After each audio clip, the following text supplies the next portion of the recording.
Well, welcome to our first, I guess we're calling it Sundays with Sherry. I'm not real sure. First off, I want to say hello and thank you very much to everyone at BeUnited Missing Persons for, oh, she says, hold on, it just now went live. Okay, we'll start over. Um, Welcome to our first night of Sundays with Sherry, and we're going to be joining each other hopefully every Sunday night at 7 p.m. Central, and we're going to be discussing many topics related to domestic violence. I'll just really quick introduce myself for those of you who don't know me. My name is Sherry, and I live in Missouri, and I became involved in knowing what missing persons was all about on August 23rd when my very close friend Melissa Chapman came up missing. For those of you who follow Melissa's story, you know a lot about this, and I'm probably going to repeat a few things. For those of you who don't, Melissa was in a domestic violence situation that she was in the process of escaping. She was 1 week from her new life. She had escaped and was getting ready to move to South Missouri to live near me and start her life over. And unfortunately, she gave one too many chances for that closure that she felt she needed. And she was assaulted, we found out later, and murdered by a man who, as I say, loved her to death.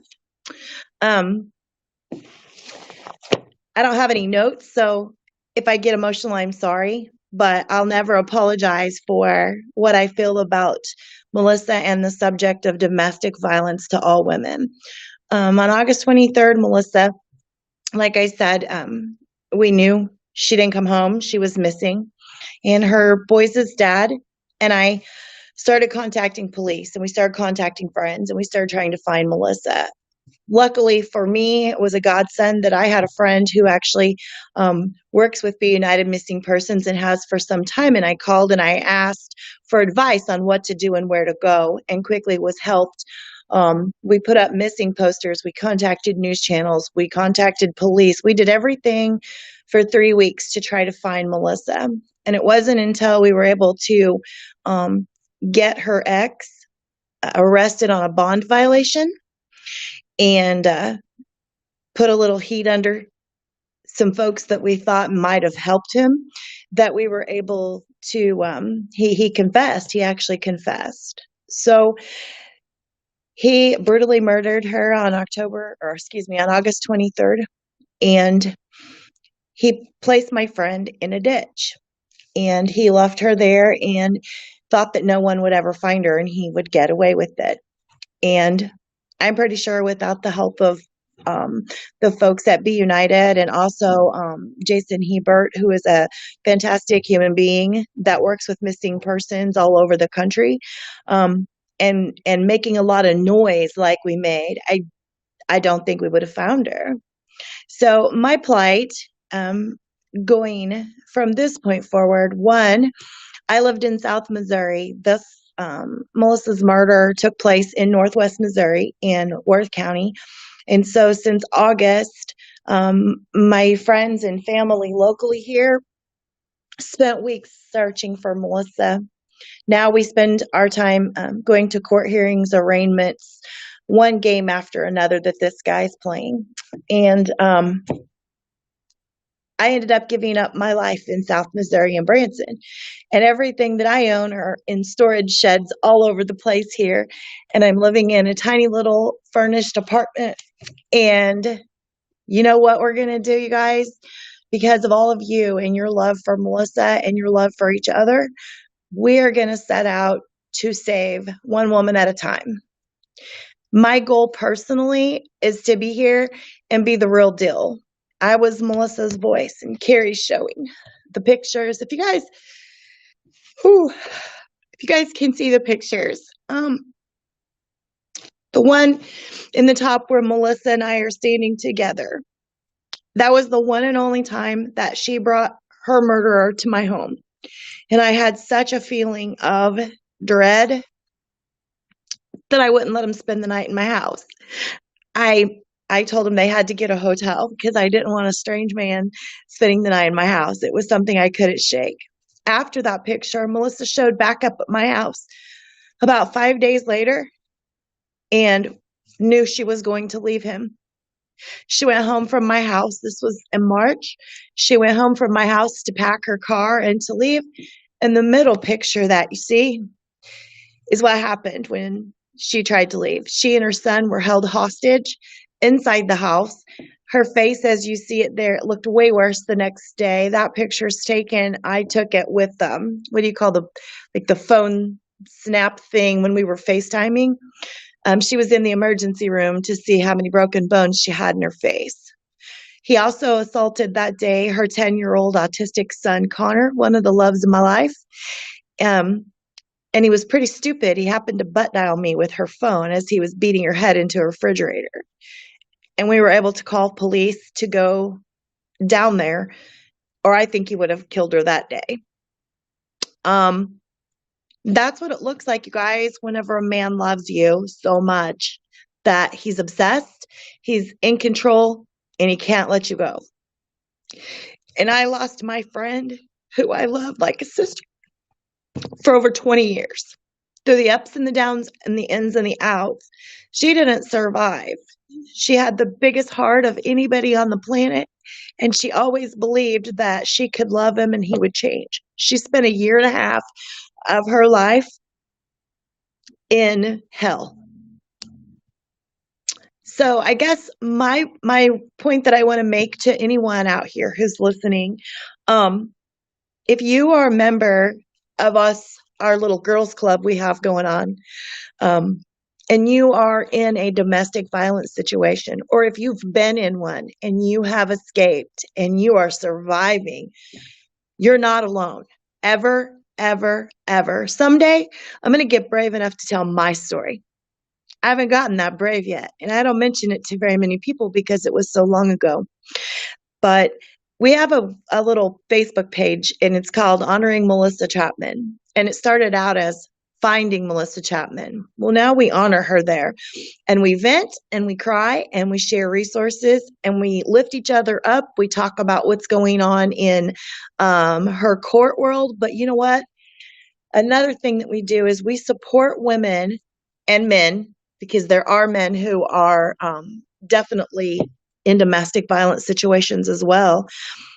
Since forming this group and since Melissa's murder, we have now had 12 women contact me or other members that we are either supporting with love and encouragement and resources, or that we've helped to escape domestic violence situations.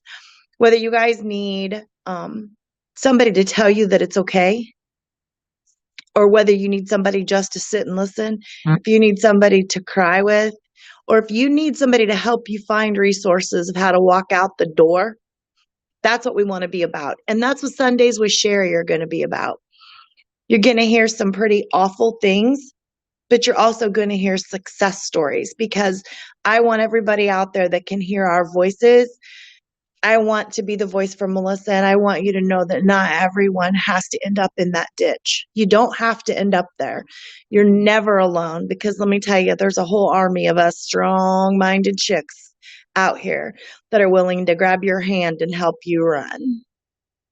So that's my short end of the story. If you guys have questions, if you have things that you want to talk about, please feel free to get those out to me. I'm sure that there's a way on here that we can take questions. I haven't seen it yet. But I'm going to take a little and shut my big mouth for a minute. And we're going to talk to the sweet lady, Lisa, that I've gotten to know a little bit just through the virtual thing that we have going on. And I've seen your comments, Lisa, and I appreciate the support that you have given to me personally and to people out there that have been fighting for justice for Melissa. And God bless you for what you do. But I just want to take some time and let you chat.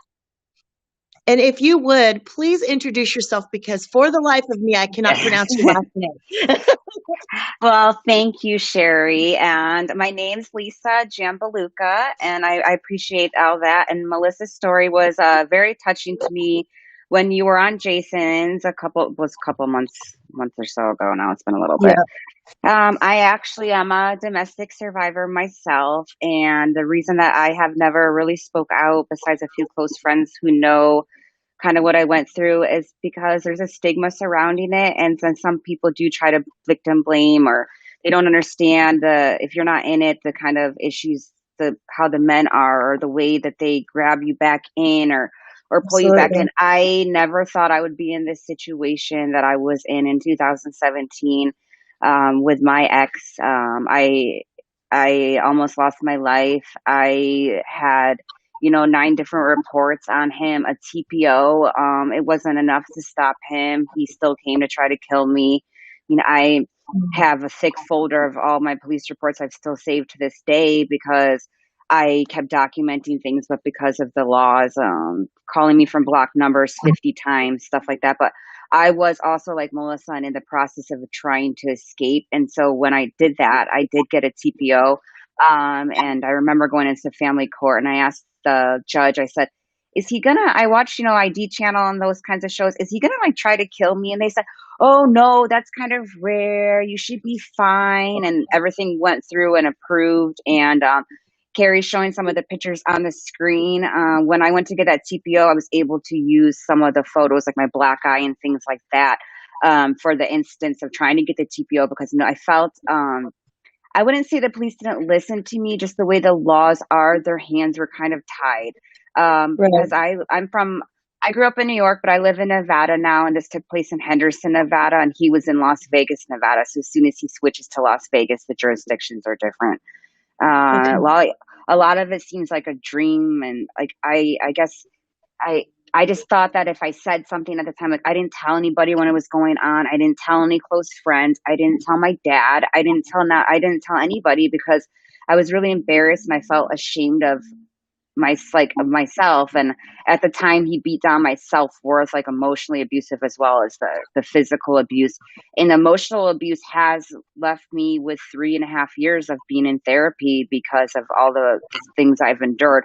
I think that the bruises heal faster than the actual emotional scars. That's an actual true statement because Amen. while those took a few weeks to heal, it's like the I'm still struggling, like trying to build up the value and your self-worth. And I'm a lot better. And I honestly, if he didn't put me through this, it turned it to better. I went to CSN at 35 years old. I'm 36 now. I'm my second year into a criminal justice degree. I'm going to be a private investigator.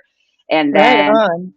I saw Jason Hebert's YouTube during COVID. I started following his first missing person case, and then I just became a regular watching his channel like every time, and came in contact with Carrie and Dave and T and all the great people at BeUnited. And so when they said the Sundays with Sherry, I said, well, I'm a domestic violence survivor and I've wanted to speak out for the last 3 years. But again, like I don't even have these pictures are not on my phone. I had to dig out my evidence file. I don't even have them. I thought I would. Nothing on Facebook, just because I probably at the moment back then, and I was embarrassed. So I did end up testifying against him, but way into 2018. So it was about a year later. In the meantime of that year, my car was stolen twice, broke into, all that kinds of stuff. He did a lot of things to me. He did get the guilty of the domestic violence and everything, but he didn't even do jail time. We got like a Really? fine, a slap on the wrist, community service, and they said, well, he got the guilty, so it's 7 years on there. So if he does this to even like beats up a man at a bar or another female, then it's still on his record. But in my head, I'm thinking, who's going to tell though? Because I didn't say anything until my life was at like completely like I felt unsafe and that I couldn't get out with my own help because he just wouldn't leave me alone. That's what it is. He was really obsessed and the same thing, like love would have killed me. I even asked one of the sergeants when they went to arrest him, and you sure no one changes? And he says no. And with the way he's escalating the violence, he says you're going to be in the hospital or dead. So one of these are just the pictures, but he did end the hospital and battle.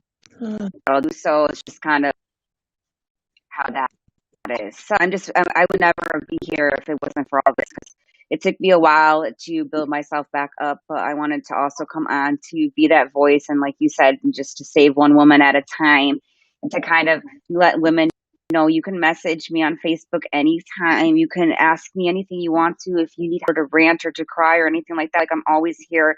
I never spoke out at that time because I just didn't know that there was anybody I could. And then my friends told me, why didn't you say something? You could have came to me, right, those types of things. But when you're in the situation, you just really are trying to, like when he gave me a black eye one time, I said my daughter hit me in the face with her toy.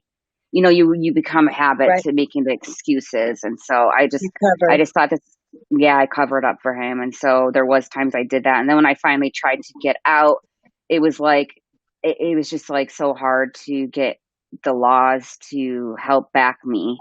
So I got the Absolutely. TPO, and he dodged it, so it didn't get served. So they finally served it to him in jail. So technically, when he did find me the day that he tried to kill me, he was going to kill me, but he told me I'm not going to kill you right now. With some explicits because I had the restraining order, so they would know it was him most likely that would have done it. So he left me there on the ground and left me. He found me walked my daughter to the bus, was walking back home, and he ambushed attacked me. And at the time, our maintenance was switching, and so was our apartment, so no one was here in that morning, and so I was kind of alone with myself. He threw my phone, broke my phone. I couldn't get help. So and I was just shooken up from all that. So I'm just really glad I was able to get out. And then I turned, instead of turning into, because I will admit, I was so depressed that one time in Walmart, I was looking at the liquor and I'm like, maybe I should just buy a bottle and just drink this pain and all the feelings away. But I didn't. And I went back and I started going to the church and things like that and trying to like work on my self care. And victims of crime helped me out, and I could have got like security camera, all these things. And I'm like, do you have therapy? Because I really felt like in order for me to Absolutely. keep myself going through the same cycles of the situations, because it's not the first time I've dated someone who wasn't treating me good. I can't break the cycle unless I have the tools to break the cycle, and I wanted to break the cycle. And so that's I didn't date. I've been single this whole time for all these years, and until I find someone who has the values and the substance that I'm looking for, I'm just not going to settle because you don't know how someone's going to be. And at first it was honeymoon, and then turned all Yep. crazy. So that's a Yeah. little bit about me. But yeah, I just felt like this is a I'm really so good proud of cause. you. Thank you, I'm Sherry. Yeah. I'm so So proud of you. I loved some of the points that you made, and I just, if you don't mind, I yeah. some of the points that you made are things that I'd thought of, and I get kind of nervous. I liked how you said the emotional abuse is so much worse than the physical, and for me, and I know for Melissa, that is most definitely true. You know, you start to think that this is the best you can do. And I know that's something that I one of the ladies who reached out to us recently, she said to me, "Well, I think I'm being abused, but I'm not sure. He hasn't hit me." And I was like, "Oh my goodness, good point." You know, because emotional abuse, they can get you to do anything. You know, Mm-hmm. when I also wanted to say that whenever you were saying that you had went and got the TPO and the paperwork and whatever to keep him away, Yeah. in March, Melissa filed, there were charges filed against her murderer, and he was arrested. Now, and mind you, he is a registered sex offender. He spent 19 years in prison for many different things. I think he did 3 or 4 different stints to combine 19 years in prison. And he was arrested the day that he beat her, was put in jail for Class A felony domestic assault, Class A child abuse, and holding her and her son hostage because he took her keys and her phone and everything. And he, from a jail cell, had her so emotionally controlled, and I know you know what I'm talking about. He had her so emotionally controlled that from jail, she blocked me. She moved in with his sister so that they could control who she spoke to, what she did. And she lied on the stand, even after all of these pictures that the law had. Um, she lied and said, "Oh, I'm just mentally unbalanced, and I made it up." And oh, my son's autistic; he doesn't know what he's talking about. That little dude does to this day know what he's talking about. And so she convinced them that he needed bail, and he walked out of jail with $1,000, $1,000 bucks. He walked out. I think he has 6 prior felonies. And now I have been told that his girlfriend prior to her has been hiding from him the whole time since he's been out of prison. She's been hiding because he did the same thing to her. So we've got all this past behavior. And the thing about it is, for what you did and the way that you stepped it up, you did the next woman a favor. Because had you not said anything, his next victim, you know what I'm saying? Now there's a paper trail. So it stinks. There need to be tougher laws for people that, men that use women as a punching bag. There need to be stricter laws. There needs to be longer sentences. They need to pay for their crime because it's a terrible crime. But thank you for stepping up, because that you might have saved the next girl's life. The next Yeah. time that he touches someone, at least they have that paper trail to say, "Oh, okay, this isn't the first time." So I think that's important that you did that. Yeah, and in the moment, it was just like I went to do that, and then they did tell me that I had to get my own lawyer because I didn't know what was going to happen, and then I had to go to family court. The victim advocates were coming. He didn't show up to any of them anyway to contest anything. The really good thing was when he did get the charge, they did make him. He couldn't contact me for 2 years. So by this time, Okay. it's been over 3 at this point. But yeah, that's what my lawyer told me. It's a really good thing because it's on his record for 7 years. He does this to anybody else, he'll go locked up because That's his right. crimes, he had a record too, but his were just like little things from when he was younger, like petty larceny, stuff like that. But the way he treated me, like his ex contacted me on Facebook shortly after I got out, and he did the same thing to her in a different state. So it's kind of Right. like you don't know. And so at least that's the only comfort I have is like at least it's on there. And that way, if Right. someone else to be a victim, then and Yep. then my therapist also talks to me, and I told her this. Told her she had a domestic violence conference, a summit, and I told her, make sure you speak out that, at the time when I was in this, it was because I had a history with him too, and a lot of times that's how women are. So I didn't want to start over with somebody else because I had been Right. with him for a while, and it was just the kind of the same thing you spoke upon. Like I wouldn't call it like settling, but because of the history and you think this person's going to change or they're going to be better, Absolutely. you kind of like, and I told my therapist that make sure you do tell people that at summits. So some of these women, especially if they have kids, I'm lucky and I have a daughter, but not with him. Not with So him. not with Yep. him. And so with the women that have kids, I can see why a woman with a kid or with a family or married does stay Yep. longer because of the It's harder. fact that it's built up and the history. And for women, we're like, I know in the moment I didn't want to restart over, especially in Vegas, having to find someone and start all over, getting to know someone and repeating everything. And now I'm like, what was I thinking? But in the moment, that was the reason. It I kept absolutely is. giving chances. Yeah. I can remember Melissa saying to me, um, it's okay. He doesn't know how to love me. He Hmm. spent all this time in prison. It's all he knows. He doesn't know how to love me. And then she would say to me, "But Sherry, I want to be the one that shows him I won't give up on him. I Hmm. want to be the one, that proves to him love is real." And I'm like, "Girl, I respect you. I totally respect you." And I get it exactly what you're saying. Melissa said the very things to me. Um, and my grandma used to say to me, "Don't keep making a mistake just because you invested a lot of time in it." Because I'm one of those too. I give everybody like 1,000 chances before I wake up. Yeah. And then Um, the unfortunate thing is like, Sherry, you're like an amazing, wonderful friend to stick by Melissa's side because even when I went through the rest of mine, some of my friends who I was close with at the time, they kind of just didn't want to. They told me, well, you always have these stuff going on with him or something with him, basically because I was with him. Or they told me when the end of everything happened and I was in the hospital, everyone's like, well, that's because, you always pick the men you try to save. And that was a right. pattern of mine is that did pick men that in a way I thought that some way I could like nurture them or I'm a Fix it. mom, I'm a caretaker, I'm a giving personality, and I just want to Yeah. fix, fix, fix. everything, Yep. and feeling like I could even wrote him a letter, please fix yourself. You can't be treating people like that, type of thing. I mean, now I know that I can't control anybody but myself and my actions. I can't control him or make him want to change or make him see what he's doing. So that's been a Right. very, very valuable lesson through my therapy, because I would, even when he would switch stuff around, and he would blame me for the fights, and I really did for a really long time think these really were my fault. Oh, maybe I It's your should just fault. be, yeah, yeah. So Yeah. You made me hit you. I yeah. can, yeah.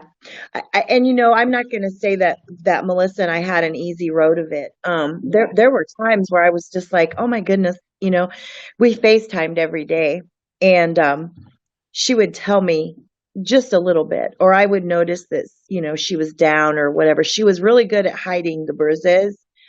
But when she finally broke down and told me, she told all of it. And she Hmm. said, okay, you know, but I did this and that's why he hit me, or I did. And I'm like, oh girl, but I would get, I was never angry at her, but I would get a little frustrated Hmm. because, you know, I'm like, wake up, wake up. It's really easy to see from the outside looking in. And that's what I learned with her. I've been on the inside, and I've I've felt it, and I've been that person too. Hmm. So I think that's why I was able to be like, I got you, no matter what. When he got put in jail, and I wouldn't change my testimony and lie and say that I misunderstood when he butt dialed me. Um, he made her block me, and there were Hmm. almost 2 months that I didn't get to see her or speak to her, and it was excruciating. And so I talked to her son's dad, her ex-husband. I talked to him almost every day. I was like, is she okay? Are the boys okay? Because by this point, she had lost her kids. She wasn't allowed to be around them because of him. The court was Hmm. like, well, you're sticking by someone that, violently abused you and your son. The boys have to be with their dad. You can only see them at their dad's. And that is something, Melissa, those boys are her life. So that's finally why she walked out the Hmm. door. But, you know, 2 months I didn't get to speak to her. And one day I got a message, and it was from her ex husband's phone. And she said, "This is Melissa. Do you hate me?" And I said, "No, my gosh, I've missed you so much. Are you okay?" And she said, "Can I call you?" And I said, "Absolutely." And Hmm. they had blocked her number and erased it from her phone. She couldn't call me. And so she called from her husband's phone, and we video chatted. We both cried, and she's like, "I'm so sorry. I'm just sorry. Are you mad? Do you hate me?" And I said, "How soon can you be here?" And she was at my house like that day. They came straight to my. I drove 5 hours, because that's, you don't let people go just because they make mistakes. And like you talked, the guilt is enough. The guilt that you feel that this is happening Yeah. to you is enough. You don't need other people making you feel worse. And You I mean, know. I felt that guilt for a long time, and like without the tools and the resources from my therapy, and like that's I always recommend. And even growing up, there was a stigma around the therapy, but now I tell people, I'm like, I'm Oh in yeah, therapy. I go to therapy because it's been a life changer, and I would absolutely. not be who I was because I would never be able. And I'm still working, and it's still a process, and I'm still working on the negative self thoughts and things like that. And it's been like a habit formed over all these years, but I feel like a lot better, and I'm so glad that, we got to connect, even though there's some tragic situations, but sometimes everything gets brought around. I mean, you can make good of the situation. It, So, it does. It does. And you're correct, because now, even if you touch one life, and mhm. it's kind of like, there's a saying, I wish I could remember it, but when you get out of something really bad, you turn around and you grab one more and bring them out with you, you Mhm. know, and then that girl can turn around and grab one and bring them out. And I just think that's what's important, is that we need to be each other's voice. I think you and I are pretty tough cookies and pretty strong right now. We weren't always. Mm-mm. We weren't. But now that we have our voice, we can be that for somebody else. And that to me is what's so important. Um, Carrie from BeUnited, that we grew up together. I hadn't seen Carrie, oh my goodness, probably 30 years for real. And when I figured out Melissa was missing, I called, I said, I don't know what to do. I don't know where to go, what to do. And she was that rock. Sometimes you just need that one person that doesn't think you're crazy, The police told me I was crazy. She had just ran off. She's just ran off to avoid having to testify. Okay, well, then I'd rather be crazy, and I hope I'm wrong. But as women, men are abused too. But again, Yeah. as women, we have to stick together. We do. We have to check on each other, be each other's voice. And I am so proud of you. You're amazing. And to talk Thank you. about your therapy, again, that's huge. It doesn't matter if you go to a therapist, a psychiatrist, if you go to your preacher, your priest, your pastor, but as long as you're getting some kind of, a place to vent Unbiased, it yeah, out. like to vent and the unbiased, and then the tools to Yes. be used to be able to, 'cause I get anxiety. I've always had anxiety and panic attacks and stuff like that as well. So Uh-huh. with all of that, and then that whole event gave me PTSD and some other depression and issues too. So it's Absolutely. been having to work through the tools to, correct myself. And then I look back at some of this and I'm just like, I'm just so like lucky, I'm a missing person advocate. I volunteer my time. I work with Carrie and BeUnited. Carrie is the most amazing woman. She's such a great mentor to me. And Isn't then, she great? yes. And so I'm just like so grateful that like because I went into criminal justice and everything kind of has been just connecting. It's the pieces have been That's coming right. together. And so, That's right. being able to do that. And when you were on that night, I remember on Jason's and then there's people in the chat and I'm like, she couldn't have.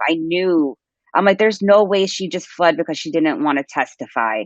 I Mhm. knew that night it wasn't, you I just do know too. because of the being a domestic survivor. I think I just kind of Yeah. knew. And so, I knew by day 3, and it was yeah. terrible because really, truly, Carrie's the only person that I could say it to because I was in the public eye and I was trying to convince the police to find her and I was trying to tell her family, it's going to be okay. I was trying to be little Miss Fix It, but I knew in my heart, and I finally told Carrie, I know she's gone. Like, I know. And I knew after 3 days if Chap and I, neither one had heard from her and she wasn't back for those boys, I knew.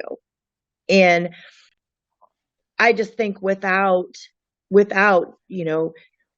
Jason and that show that pushed. Okay. It took us getting BeUnited contacting we couldn't even get a news channel to listen to us. Nothing.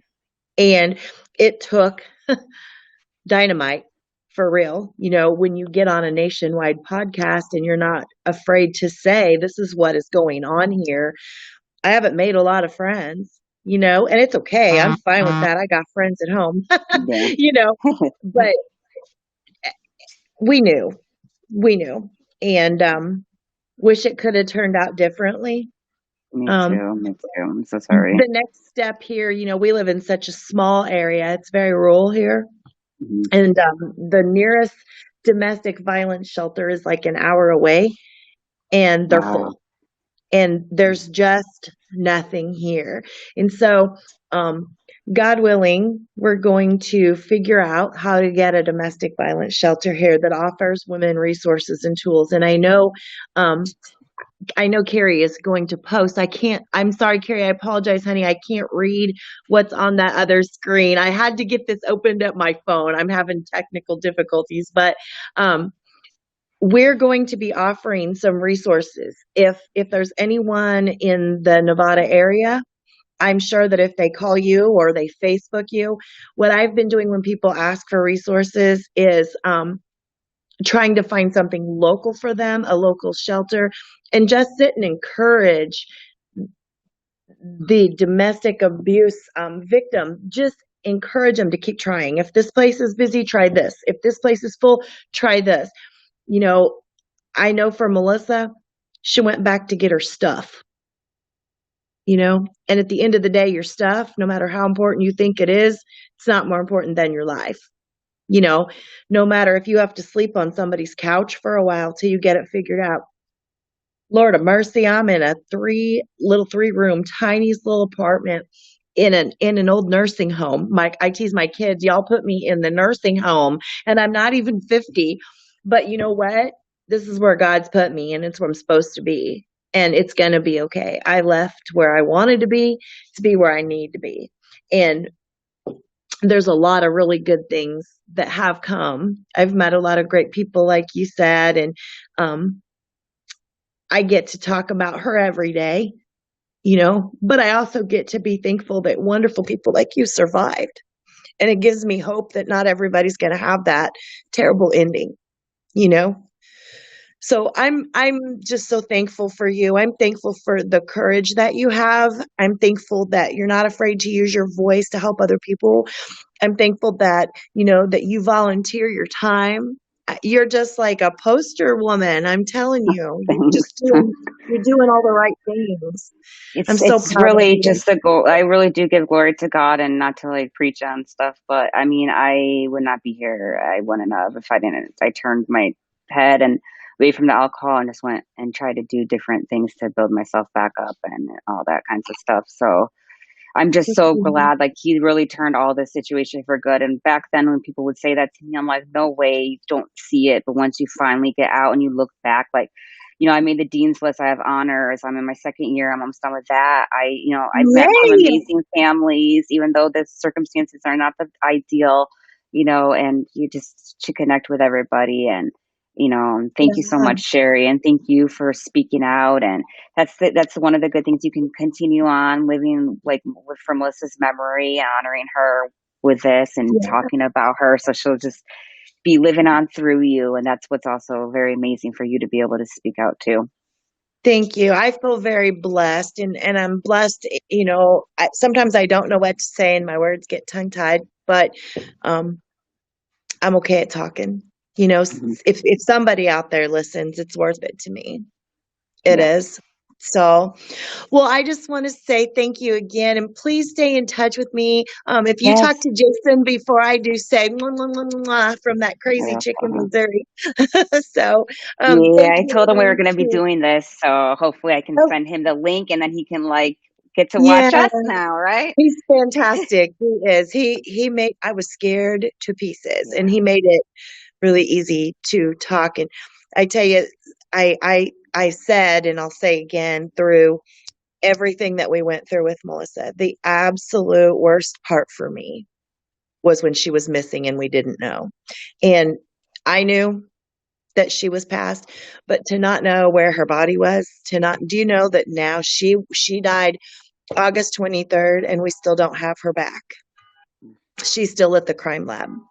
And it's a long time. We did go ahead and have the memorial, but the missing, that is like the absolute worst feeling in the whole world. So I applaud every single person that works in the field and volunteers in the field. Even if you just hit that share button on a flyer, it's a huge thing because for families, man, that is awful, awful. I don't understand, and I can't imagine. I pray every day I never have to have this situation, Mhm. because not one family I've ever talked to says that they ever thought this would happen. And Oh, you don't? like some of these families, like Sheila Sharp with Jared, she is such an amazing, genuine soul, and like I just breaks my heart. And I could not do the not knowing. Or some of these people like Yvette, who's on Jason's 31 years not knowing where her sister is. Right. There's no way I would be able No. to. I would drive myself nuts. I wouldn't be able to sleep. I couldn't. That has to be horrible. Yeah, That's why, and one of the reasons I want to do this, because if I was in this situation, I would want someone to advocate for me. I would want someone to be there absolutely. for me.